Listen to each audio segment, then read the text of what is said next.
How's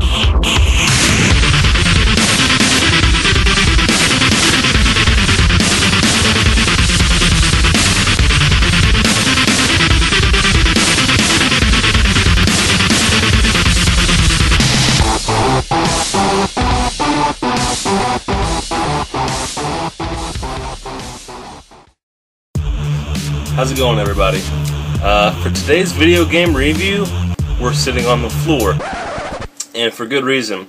We will be reviewing an actual game console itself with games built in.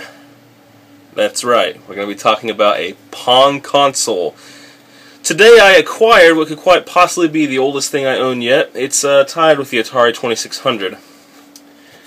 This is the Tele-Sports Mini TV Game for Electronic Action Games game system. Produced by Radofin.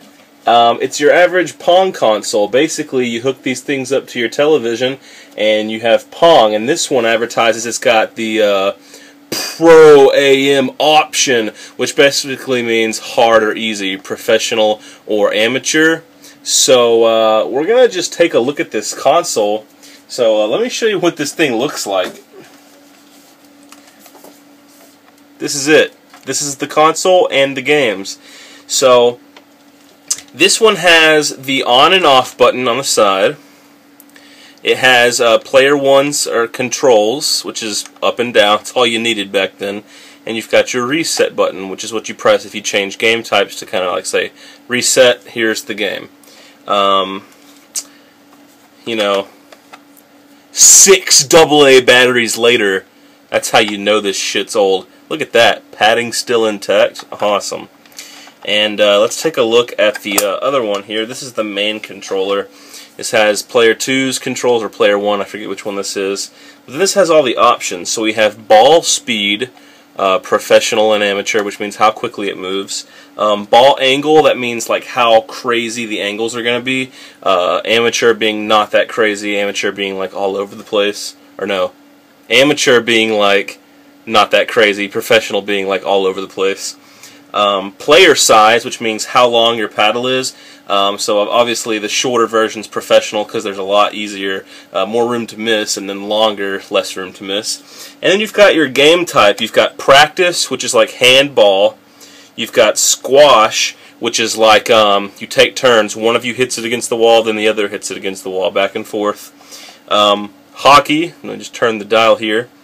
And that's basically like you control 3 lines on each side. One's the goalie and then 2 players. And then you've got tennis, which is your classic Pong where you hit it back and forth. We're going to take a look at all of these. Unfortunately, there's like no way I can professionally record something this old. So I'm going to get this thing pointed up at the screen. Alright, so here we go. It's pretty standard shit. So right now we're going to turn the ball speed, see how it slowed down, to amateur, the angle to amateur, player size, pro, amateur, pro, amateur, and we're going to switch it to practice right now, just for effect. So let me reset, and here we go. Yeah!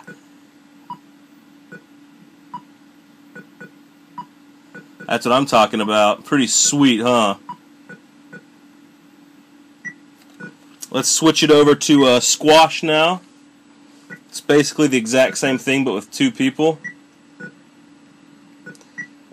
Alright. We're going to take a look at hockey now.